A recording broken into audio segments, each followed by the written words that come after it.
الراجل اللي في الصورة قدامك ده اسمه مايكل، ودخل موسوعة جينيس في صناعة أكبر كرة على مستوى العالم. الغريب إن هو صنعها من مواد الطلاء، ودي معناها إن هي خدت وقت طويل منه وصبر وعزيمة علشان يعرف يعملها. بيقول إن هو كان بيدهنها كل يوم طبقة وبيستناها يعني لحد ما تنشف، وهكذا يعني. الشخص ده بيعشق شخصية باتمان، وراح مجمع أكبر عدد منه. كل ما يشوف لعبة باتمان في محل لازم يشتريها، وعشان هو قدر يجمع الأعداد دي كلها فكان دخل موسوعة جينيس. والقطة اللي في الصورة قدامك دي هي صاحبة أطول ديل في عالم القطط. لما تبص على وشها وديلها في نفس الوقت تحس إن هما مش راكبين على بعض.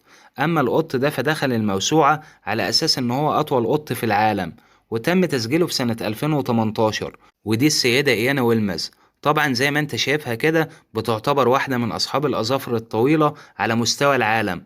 بصراحة أنا لما شفت صور الدببة والألعاب دي كلها افتكرت يعني إن ده محل بيبيعها، لكن لو كبرنا الصورة كده هتلاقي السيدة جاكي وسطهم، ودي بقالها سنين بتجمع في الدببة من كتر يعني حبها فيهم. آخر حاجة معانا النهاردة وهي أكبر تفاحة في العالم، تقريبا كده وزنها معدي الكيلو. غالبا ده الجزء الأخير من الموسوعة. لو عجبك الفيديو في حوالي 9 أجزاء قبل كده تقدر تتفرج عليهم. ما تنساش تدعمني علشان أقدر أكمل معاك الفترة اللي جاية، وأهم حاجة رأيك دلوقتي في التعليقات. سلام.